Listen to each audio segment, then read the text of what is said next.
High everyone's, আজকে আমরা class 10-এর 9 নম্বর অধ্যায়ে দ্বিঘাতকরণী নিয়ে আলোচনা করব। দেখো, প্রথমে এই দ্বিঘাতকরণীগুলো জানতে গেলে প্রথমে আমাদের জানতে হবে সেটা মূলদ সংখ্যা কী, যেটা আমরা ক্লাস 9-এ শিখেছি। যে সমস্ত সংখ্যাকে দুটি পূর্ণ সংখ্যার অনুপাত অর্থাৎ p/q আকারে প্রকাশ করা যায় তাকে আমরা বলি মূলদ সংখ্যা। ঠিক আছে, আমরা অমূলদ সংখ্যা ক্লাস 9-এ শিখেছি। যে সমস্ত সংখ্যা মূলদ নয় অর্থাৎ যাদের দশমিক বিস্তার অসমাপ্ত, অতএব তুমি দশমিক বিস্তার করতে থেকে কখনো শেষ হবে না, এবং আবৃত দশমিক নয়। ঠিক আছে, আবৃত দশমিক আকারেও প্রকাশ করা সম্ভব নয়, তাদেরকে আমরা অমূলদ সংখ্যা বলি। ঠিক আছে, আবৃত দশমিক আর যে পৌনঃপুনিক যে ব্যাপারটা থাকে, তো ওই দশমিকও নয়, তো তাদেরকে আমরা বলি অমূলদ সংখ্যা। উদাহরণ হিসেবে দেখো √5, √3, √7, তারপর দেখো 0.21, 211, 211, তারপর 2, তারপর আবার 4টা 1, এভাবে আবৃত দশমিক আকারে আমরা প্রকাশ করতে পারবো না, তাদেরকে অমূলদ সংখ্যা বলি। আর বাস্তব সংখ্যা কাকে বলে? মূলদ সংখ্যা এবং এই অমূলদ সংখ্যার সমন্বয়ে যে গঠিত হয় সেটাকে আমরা বলি বাস্তব সংখ্যা। এবার দেখো করণী। করণী কাকে বলে? করণী হচ্ছে কোনো ধনাত্মক সংখ্যার যে সব মূল সম্পূর্ণরূপে প্রকাশ করা সম্ভব নয়। মূল বলতে রুট। ধরো কোনো একটা সংখ্যার আমরা যদি রুট বের করি তো সম্পূর্ণ রূপে নির্ণয় করা সম্ভব হবে না, অর্থাৎ দশমিকের পর বিস্তার চলতেই থাকবে। মূলদ সংখ্যার আকারেও প্রকাশ করা সম্ভব নয়, তাদেরকে আমরা বলি করণী। তাহলে কী হলো? কোনো ধনাত্মক সংখ্যার যে সব মূল বা রুট সম্পূর্ণরূপে প্রকাশ করা সম্ভব নয় বা নির্ণয় করা সম্ভব নয়, বা মূলদ সংখ্যার আকারে প্রকাশ করা সম্ভব নয়, তাদেরকে আমরা করণী বলি। যেমন √11 -√5, হ্যাঁ, তারপরে তোমার √13, তারপরে 2-এর পর 1-এর 3, তো এরকম। তো এগুলো সবই কি অমূলদ সংখ্যা। তার মানে কি রুট থাকলে কি করণী হবে না? দেখো √4, √9, √16 এগুলোকে আমরা করণী আকারে প্রকাশ করেছি ঠিকই, রুট ওভার আকারে লিখেছি, রুট আকারে লিখেছি ঠিকই, কিন্তু এগুলো করণীয় নয়, কারণ এদেরকে আমরা সম্পূর্ণ মূল সংখ্যা রূপে প্রকাশ করতে পারি। যেমন ধরো √4 মানে কত? +-2 হয়, √9 মানে +-3 হয়, তাহলে একটা মূলদ সংখ্যা পেয়ে যাচ্ছে। ঠিক আছে, তাহলে এগুলো করণীয় নয়। যাদেরকে আমরা করণীয় তাহলে কাকে বলবো? যে যাদেরকে মূল বা রুট করলে পরে সম্পূর্ণরূপে নির্ণয় করতে পারবো না। বোঝা গেল? এবার দেখি আমরা শুদ্ধকরণী, মিশ্রকরণী, সদৃশকরণী এবং অসদৃশকরণী বিষয়টা। ঠিক আছে, শুদ্ধকরণী বলতে কী বোঝায়? যে করণীর 1, ব্যতীত অন্য কোনো মূলদ সহগ থাকবে না, অর্থাৎ কোনো করণীর অর্থাৎ অমূলদীয় অংশটির ঠিক আছে সহগ কত হবে? 1 অথবা -1। যেমন ধরো √3 আছে, এখানে তুমি -√3 দিতে পারো, মানে √3-এর আগে কিছু না মনে করতে সহগ 1 আছে, √3-এর আগে মাইনাস আছে মানে কি -1 আছে। যেমন √2-এর আগে কত? 1 আছে, -1 আছে, এরকম 1 এবং -1 ছাড়া অন্য কোনো সহগ যেন না থাকে। যদি অন্য কোনো সহগ না থাকে তাদেরকে বলবো আমরা শুদ্ধকরণী। আর মিশ্রকরণী কাকে বলবো? তো এর উল্টো, যে এর সহগ কত হয়ে যাবে? 1 আর -1 ছাড়া অন্য যে কেউ হবে। ঠিক আছে, করণীয় অংশ, এটা অবশ্যই করণীয় হতে হবে, এটা অবশ্যই করণীয় হতে হবে। হ্যাঁ, করণীয় বলতে অমূলদীয় অংশ হবে, অর্থাৎ একে আমরা মূল বের করতে পারবো না, রুট বের করতে পারবো না। ঠিক আছে, এবার সদৃশকরণী কাকে বলবো? দুটি করণীর যদি অমূলদ অংশটি, অর্থাৎ এই ধরো √5 আর এই √5, ঠিক আছে, যদি একই হয়, অর্থাৎ এই যে অমূলদ অংশটি আর এই যে অমূলদ √5 তো অমূলদ সংখ্যা, এই অংশটির যদি অংশটি যদি সমান হয়, একই হয়, এই অমূলদ অংশটি যদি একই হয়, এখানে √5 আছে, এখানে √5, সে 2 থাকলো, -3 আছে, আমি রেখেছি। ঠিক আছে, তাহলে এগুলো পরস্পরকে কী বলবো? সদৃশকরণী বলবো। যেমন ধরো আমরা শিখেছি বীজগণিতের ক্ষেত্রে x, 2x ধরো -5x, এই যে এগুলোকে পরস্পর কি সদৃশ চলরাশি বলতাম না? তেমনই এটা সদৃশকরণী। এবার অসদৃশকরণী কী হবে? তার বিপরীত, অর্থাৎ এই যে রুটের ভিতরে যেটা আছে, এই যে রুটের ভিতরে যেটা আছে সেটা আলাদা হবে। ঠিক আছে, তো সেগুলোকে আমরা বলবো অসদৃশকরণী। এবার এখানে একটা বিষয়, যে সদৃশকরণীর মধ্যে যোগ বিয়োগ হয়, অসদৃশকরণীর মধ্যে যোগ বিয়োগ হয় না। আমরা অঙ্ক করতে গিয়ে বেশিভাবে আলোচনা করবো। চলো এবার আমরা অঙ্ক শুরু করি। যদি কারো কোনো কিছু জিজ্ঞাসা থাকে তো আমাকে কমেন্ট সেকশনে জানাতে পারো, আর এগুলো অবশ্যই লিখে নিয়ে পড়বে, 2-1বার পড়বে, তাহলে পরে বিষয়টা আরও বেশি স্বচ্ছ হবে। ঠিক আছে, তারপরে যদি কোনো প্রশ্ন থাকে তো আমাকে অবশ্যই জানাবে। সমস্ত দ্বিঘাতকরণীকে আমরা মূলদ এবং অমূলদ সংখ্যার গুণফল আকারে প্রকাশ করতে পারি, না হলে শুধু অমূলদ সংখ্যা থাকতে পারে, শুধু অমূলদ সংখ্যা থাকতে পারে। যেমন ধরো উদাহরণ 60, এটাকে আমরা কী লিখতে পারি বলো? 2 × 2 × 15। ঠিক আছে, তাহলে দেখো এই দুটো 2-এর জন্য একটা 2 বাইরে আসবে, আর হচ্ছে 15। তাহলে এটা কী সংখ্যা বলো? এটা হচ্ছে মূলদ সংখ্যা। আর এই √15টা কী বলো? √15টা অমূলদ সংখ্যা।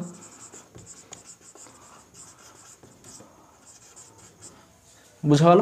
চলো এবার আমরা চ্যাপ্টারের অঙ্ক শুরু করি। দেখো 1 নম্বর দাগে কি আছে, মূলদ ও অমূলদ সংখ্যার গুণফল আকারে প্রকাশ করি, এই অঙ্কগুলো দিয়েছে। ঠিক আছে, তাহলে এই সমস্ত অঙ্কগুলো করতে গেলে তোমরা কি করবে, আগে এরকম 75কে মৌলিক উৎপাদক আকারে লিখবে, যেমন ক্লাস 5-এ শিখেছো। তাহলে প্রথমে দেখো 3 দিয়ে দাও, 3 25 75, তারপরে 5 5। ঠিক আছে, তাহলে এটাকে কি লিখতে পারছো বলো, 3 গুণিত 5 গুণিত 5। তাহলে দুটো 5-এর জন্য একটা 5 বাইরে আসবে, রুটের বাইরে, ভিতরে থেকে গেল। তাহলে এটা কি বলো, এটা হচ্ছে মূলদ সংখ্যা, আর এটা কি বলো, অম্লদ সংখ্যা। অনুরূপে এটা করো, তাহলে দেখো 112কে কি লিখতে পারবে, 5 দুগুণি 10, 6 দুগুণি 12, 2 দিয়ে, 2 দুগুণি 4, আর 2 গুণি 16, এরকম করলে। ঠিক আছে, 2 বাইরে আছে থাকলো, এটাকে তুমি কি লিখতে পারছো, রুটের ভিতরে 2 গুণিত 2 গুণিত 2 গুণিত 2 গুণিত 7। দেখো এখানে দুটো আছে 2, এখানে দুটো 2, তাহলে আগে বাইরে থেকে একটা 2 ছিলই, তাহলে এই দুটো 2-এর জন্য একটা 2, আর এই দুটো 2-এর জন্য একটা 2 গুণিত গুণিত সরি, তাহলে কী হলো, রুটের ভিতরে 7 থেকে গেল। তাহলে এখানে কত হলো, 8√7 হয়ে গেল। তাহলে এটা কি মূলদ সংখ্যা, আর এটা কি পেয়ে গেলো বলো, অমূলদ। তারপর 3 নম্বর দেখো 108, একই রকমভাবে 108কে ভাঙো মৌলিক উৎপাদক আকারে। 2 দিয়ে কত হয়েছে বলো, 54 দুগুণি 2 দিয়ে 27, তারপরে 3 দিয়ে 9, তারপরে 3 দিয়ে 3 3। তাহলে এটা কত পেয়ে যাচ্ছ বলো, 2 গুণিত 2 গুণিত 3 গুণিত 3 গুণিত 3 রুটের ভিতরে। তাহলে দুটো 2-এর জন্য একটা 2 বাইরে, দুটো 3-এর জন্য একটা 3 বাইরে, ভিতরে থেকে গেছে 3। তাহলে কত পাচ্ছ, 6 3√3। ঠিক আছে, তাহলে এটা কী হয়েছে বলো, মূলদ, আর এটা কত হয়ে যাচ্ছে বলো, অমূলদ। তাহলে দেখো সমস্ত আমরা অঙ্কগুলোকে মূলদ এবং অমূলদ সংখ্যার গুণফল আকারে প্রকাশ করতে পারছি। এই 125-এ কী লিখতে পারে বলো, একই রকমভাবে ভাঙো, 5 দিয়ে, 5 25 125, 5 দিয়ে 5 5 25। তাহলে কী লিখতে পারছো বলো, 5 গুণিত 5 গুণিত 5, দুটো 5-এর জন্য একটা 5, রুটের ভিতরে 5। তাহলে এটা কি মূলদ সংখ্যা, আর এটা কি অমূলদ সংখ্যা। দেখো রুট 119 কি একটা অমূলদ সংখ্যা, অতএব তুমি এটাই হয়ে গেল উত্তর। এটা কি মূলদ সংখ্যা, আর এটা হচ্ছে অমূলদ সংখ্যা হয়ে গেল। তাহলে মূলদ সংখ্যা এবং অমূলদ সংখ্যার গুণফল আকারে লিখতে পাচ্ছি আমরা। তাহলে আমরা 1 থেকে নিয়ে এই একের অঙ্কগুলো সমস্তগুলো দেখলাম যে প্রত্যেকটা সংখ্যা মূলদ এবং অমূলদ সংখ্যার গুণফল, মূলদ এবং অমূলদ সংখ্যার গুণফল আকারে লিখতে পেরেছিলাম। এবার দেখো 2 নম্বর অঙ্ক, যে প্রমাণ করি যে √108 বিয়োগ √75 সমান √3। ঠিক আছে, দেখো আমি বাম পক্ষ লিখছি, তাহলে বাম পক্ষে কী আছে বলো, আমি বাম পক্ষে লিখলাম √108 বিয়োগ √75। তাহলে এটা 108কে তুমি কি লিখতে পারবো, এখানে দেখে নাও, মৌলিক উৎপাদক আকারে লিখো। 2 দিয়ে হচ্ছে 54, তারপর হচ্ছে তোমার 2 দিয়ে হচ্ছে 27, তারপরে কথা বলো 3 9 27, 3 3 9, আর 75কে দেখে নাও, 75কে 3 দিয়ে 3 25 75 দিয়ে 5 5 5 25 হয়ে গেল। তাহলে এটাকে আমরা কী লিখতে পাচ্ছি বলো, 108কে লিখতে পাচ্ছি 2 গুণিত 2 গুণিত 3 গুণিত 3 গুণিত 3 হলো মাইনাস এটা। 75কে কী লিখতে পাচ্ছি বলো, 3 গুণিত 5 গুণিত 5। তাহলে দেখো এখানে দুটো 2 আছে, এখানে দুটো 3 আছে, তাহলে বাইরে আসছে কথা বলো, বাইরে আসছে 2 গুণিত 3, আর ভিতরে থেকে যাচ্ছে 3, এটা থেকে গেল, বিয়োগ দুটো 5-এর জন্য একটা 5 বাইরে চলে আসলো, রুটের বাইরে, ভিতরে থাকলো 3। তাহলে এটা কত, 6√3 মাইনাস 5√3। তাহলে দেখো এই দুটো পরস্পর সদৃশকরণী, আর আমরা কি বলেছি, সদৃশকরণীর মধ্যে যোগ বিয়োগ করতে পারি। এটা মানে কি বোঝায়, 6টা √3 আর 5টা √3 এরকম বোঝায়। তাহলে 6টা থেকে 5টা বাদ দিলে কত হয়, একটা, তার মানে একটা √3 মানে 1 লিখলেও যা, না লিখলেও তাই এ বাইরে। তাহলে কি হলো, আমাদের ডান পক্ষ প্রমাণ হয়ে গেল। এটা আমাদের কি প্রমাণ হলো, আমাদের √3 প্রমাণ করে দিয়েছিল। তাহলে ডান পক্ষ প্রমাণিত। তাহলে তোমরা ভিডিওটি পজ করে এটা লিখে নেবে। ঠিক আছে, আশা করছি বুঝতে পেরেছো। দেখো 3 নম্বরে লেখা আছে, দেখায় যে √98 যোগ √8 বিয়োগ 2 √32 সমান 2 √2। ঠিক আছে, তাহলে আমরা বাম পক্ষ লিখছি। দেখো বাম পক্ষ সমান কি পাবো, দেওয়া আছে বলো, দেওয়া আছে, যেটা দেওয়া আছে সেটা লিখে নাও, √98 যোগ √8 বিয়োগ 2 √32। ঠিক আছে, তো একই রকমভাবে এটা ভাঙো, আমরা এবার দেখাচ্ছি না, সরাসরি লিখছি। দেখো 98কে লেখা যায় সাথে সাথে 49, 49 দ্বিগুণে 98 হলো। 8কে লেখা যায় 2 গুণিত 2 গুণিত 2 বিয়োগ 2। 32কে লেখা যায় 2 গুণিত 2 গুণিত 2 গুণিত 2 গুণিত 2। ঠিক আছে, তোমরা মৌলিক উৎপাদক করে লিখে নেবে। এবার দেখো দুটো সাতের জন্য একটা সাত বাইরে পাচ্ছে, ভিতরে থাকলো কত 2। তাহলে দেখো এটা মূলদ সংখ্যা আর এটা অমূলদ সংখ্যার গুণফল আকারে প্রকাশ করতে পেরেছি। ঠিক আছে, প্লাস দেখো দুটো 2 এর জন্য একটা 2 বাইরে আসলো, ভিতরে থেকে গেল, তাহলে এটা মূলদ সংখ্যা, এটা অমূলদ সংখ্যার গুণফল আকারে লিখেছি। বিয়োগ 2, দুটো 2 এর জন্য একটা 2 বের হবে আর একটা 2 এর জন্য আরেকটা 2, তাহলে মোট দুটো 2 বের হবে। এর এটা অলরেডি ছিল, তাহলে ভিতরে থাকলো। তাহলে কত পাচ্ছি বলো, তাহলে কত পাচ্ছি বলো 7√2 প্লাস 2√2, আর এটা গুণ করলে কত হবে 8√2। তাহলে দেখো √2 তুমি মূলদ সংখ্যাটাকে বাদ দিয়ে ভাববে। ঠিক আছে, এটা সহগ হিসাবে মানে বীজগণিতের সহগের মতো কাজ করে, মানে 7টা √2 দুটো √2 এবং 8টা √2 বিয়োগ হচ্ছে। তার মানে দেখো এটা কি সদৃশকরণই, তাহলে এই দুটোর মধ্যে যোগ হবে, তাহলে কত হচ্ছে বলো 9√2 মাইনাস এটা কত পাচ্ছি বলো 8√2। আবার একই রকম দেখো 4 নম্বরে আছে, দেখায় যে এটা বিয়োগ এটা যোগ এটা সমান 0। ঠিক আছে, তারপরে এটা লিখি, প্রথমে লিখলাম।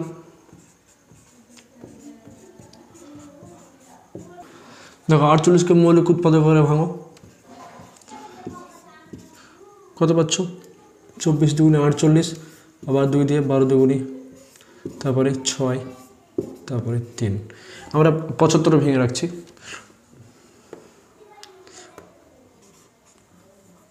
আমরা 75টা ভেঙে রাখছি মৌলিক উৎপাদক করে। 3 25 75, 5 গুণিত 5। ঠিক আছে, 5 5 25। দেখো আমরা 192, এবার আমরা 192কে ভেঙে রাখছি 2, তাহলে কত 9 দুগুণে 18, 6 দুগুণে 12, 2 দিয়ে কথা হচ্ছিল 48 দুগুণে 96। একই রকমভাবে 48 আমরা বের করে রেখেছি, তবুও লিখছি 24, 12, 6 এবং 3 পাবো। ঠিক আছে, এভাবে তাহলে এখানে আমরা লিখি এটা 3। 48 মানে কত পেয়েছি বলো 2 গুণিত 2 গুণিত 2 গুণিত 2 গুণিত 3। ঠিক আছে, বিয়োগ 4। 75 কত পেয়েছে বলো 3 গুণিত 5 গুণিত 5 হলো। 192 কত পেয়েছে বলো, কটা 2 পেয়েছে 1 2 3 4 5 6, 6টা 2, তাহলে 2 গুণিত 2 গুণিত 2 গুণিত 2, এটা মুছে দিলাম, গুণিত 2 গুণিত 2। ঠিক আছে, গুণিত কত পাচ্ছি বলো 3 হয়ে গেল। এবার দেখো 3, দুটো 2 এর জন্য একটা 2 বের হলো, এই দুটো 2 এর জন্য আরেকটা 2 বের হলো, আর ভিতরে থেকে গেল 3। ঠিক আছে, এটা 4, দেখো দুটো 5 এর জন্য একটা 5 বের হলো গুণ আকারে, থেকে গেলো 3। দেখো দুটো 2 দুটো 2 দুটো 2, তাহলে মোট 3টে 2 বের হচ্ছে রুটের বাইরে। ঠিক, ভিতরে থেকে গেলো 3। এবার দেখো এটা 3 গুণ 6 6 দুগুণে 12√3, 4 পাচ্ছে 20√3, কত হচ্ছে 8 বা 8√3 হলো। এবার দেখো এটা যোগ, এটা যোগ, দেখো পরস্পর সদৃশকরণ, এটা সদৃশকরণ হলে যোগ হবে, এটা +8 এটা +12, পাশাপাশি লেখো, যেমন আমরা একই চলরাশিগুলোকে পাশাপাশি লিখতাম অনুরূপে একই। তাহলে দেখো 12√3 যোগ 8√3 কত হবে বলো 20√3 বিয়োগ 20√3, তাহলে 20√3 থেকে 20√3 বিয়োগ করলে কত 0। দেখো ডান পক্ষে আমাদের 0 প্রমাণ করতে দিয়েছিল, অতএব ডান সমান ডান পক্ষ প্রমাণিত।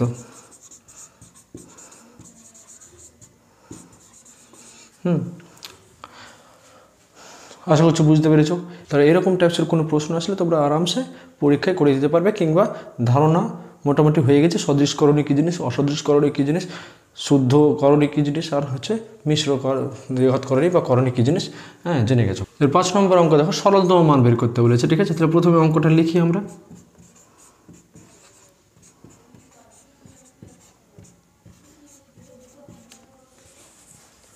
তাহলে অঙ্কটা আমরা লিখে নিয়েছি, একই রকমের মৌলিক উৎপাদক করে ভাঙি, তাহলে কত পাচ্ছে বলো 2 গুণিত 2 গুণিত 3 যোগ এটাকে কত বল 2 গুণিত 3 গুণিত 3, দেখো 3 গুণ 6 3 6 18, যোগ চিহ্ন দিয়ে 27কে লেখো 3 গুণিত 3 গুণিত 3, দেখো 3 3 9 3 9 27। একরকম 32কে লিখতে গেলে 5 বার 2 পাবো, দেখে নাও 2 দুগুণি 4, 4 দুগুণি 8, 8 দুগুণি 16, 16 দুগুণি 32। ঠিক আছে, তাহলে এর দুটো 2-এর জন্য একটা 2 বাইরে থাকলো, রুটের ভিতরে 3 থেকে গেল। দুটো 3-এর জন্য একটা বাইরে আসলো, ভিতরে 2 থেকে গেল। দুটো 3-এর জন্য একটা থাকলো আর একটা 3 একাই থেকে গেল। এই দেখো ছোটোবেলায় শিখেছি কীভাবে আসে। তাহলে এটা 2√3, 3√2, 3√3 আর 4√। দেখো এই দুটো পরস্পর সদৃশ করণীয়। ঠিক আছে, এখানে √3 আছে, এখানে √3 আছে, তাহলে এটা পাশাপাশি লিখি।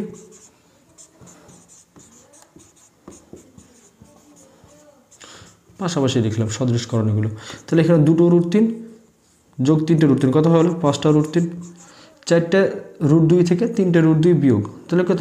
দেখো বিপরীত চিহ্ন আছে, একই রকমভাবে একটা √2 থাকবে বা একটা √2 থাকবে, আর বড়টা বড়কে 4, 4-এর চিহ্ন কী আছে? মাইনাস, তাহলে মাইনাস। তাহলে এটাই হচ্ছে সরলতম মান। আশা করছি এই টাইপসের যতই সমস্যা আসুক তোমরা ফিরে যাবে, ভিডিও পজ করে লিখে নেবে। দেখো এবার 6-এর অঙ্কগুলো করি আমরা।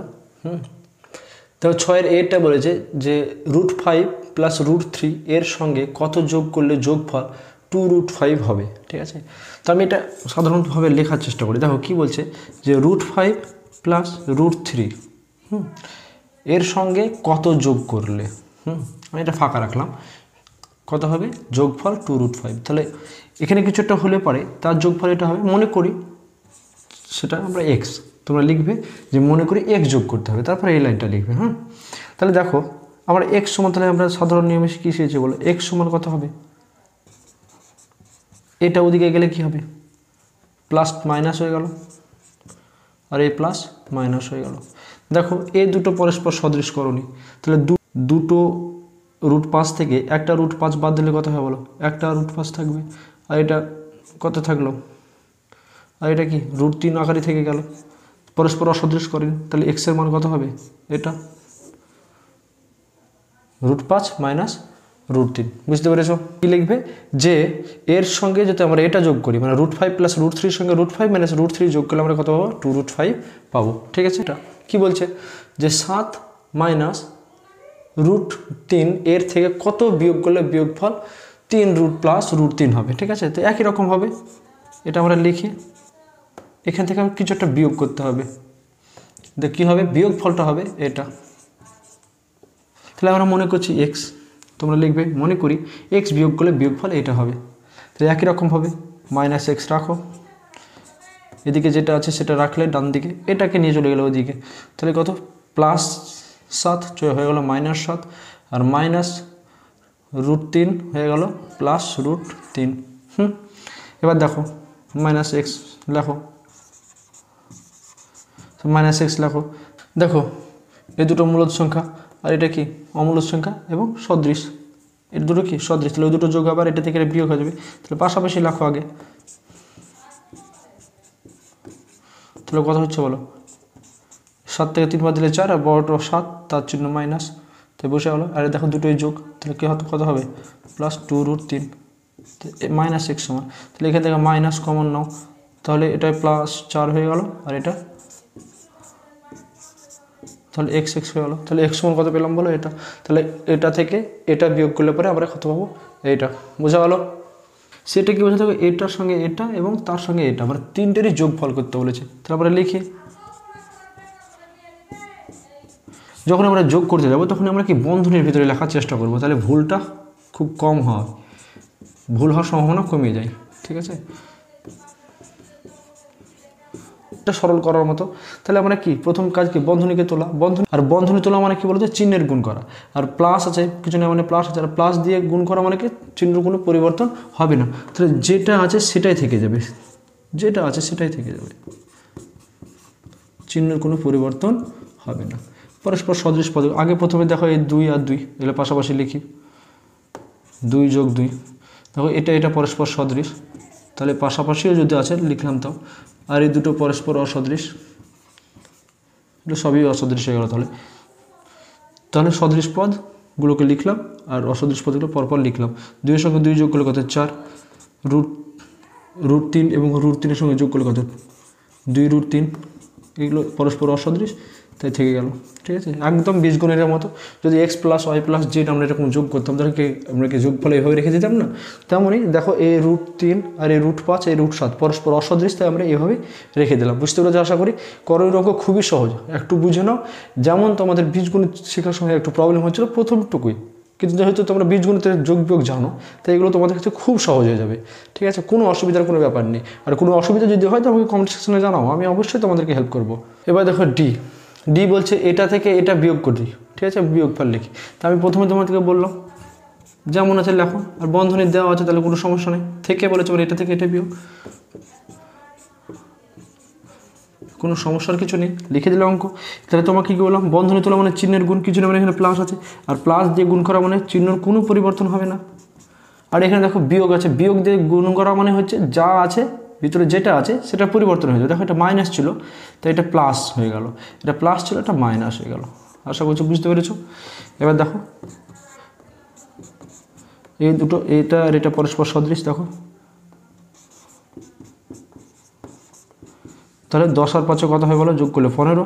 দেখো এটা মাইনাস আছে, এখানে মাইনাস আছে। আমরা জানি যোগের ক্ষেত্রে দুটোতে একই চিহ্ন হয় তাহলে সংখ্যার যোগ হয়। এখানে কিছু না মানে 1 আছে, তাহলে 3টে √11 আর এটা একটা √11, তাহলে কত হবে 4টা √11। আর যে চিহ্ন থাকে সেই চিহ্ন বসে, যেহেতু এখানে মাইনাস এখানে মাইনাস তাহলে মাইনাস। তো আমরা এটা বোঝার জন্য লিখেছি আর মুছে দিলাম। তাহলে দেখো তাহলে কি বিয়োগ করলে কী পাবো, 15 বিয়োগ 4 √11। ঠিক আছে, খুবই সহজ, কোনো সমস্যা হওয়ার কথা নয়। তারপর দেখো এটার সাথে এটা যোগ করতে হবে, যোগফল থেকে এটা বিয়োগ করতে হবে। তাহলে প্রথমত আগে এটা যোগ করি, আমরা এক লাইনে লেখার চেষ্টা করি, সরল করার মতো আগে লেখার চেষ্টা করি। ঠিক আছে, দেখো বন্ধনী দিলাম, এটার সাথে এটা যোগ করলাম।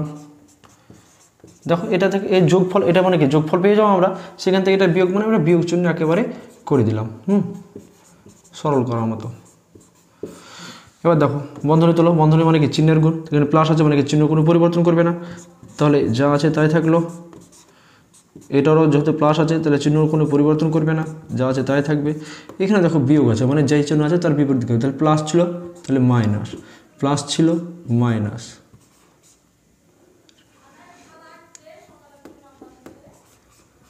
প্লাস ছিল মাইনাস। ঠিক আছে, দেখো এখানে প্লাস √7 আছে, এখানে একটা মাইনাস √7, তো যেটা কাটছে সেটা কেটে দিই। ঠিক আছে, এখানে দেখো √2 আছে, এখানে মাইনাস √2 আছে, যেটা কাটছে সেটা কেটে দিই, হলো। দেখো এটা -5, এটাও -5, তাহলে -10 হলো। ঠিক আছে, একই চিহ্ন হলে পরে কি যোগ হবে, সংখ্যার যোগ।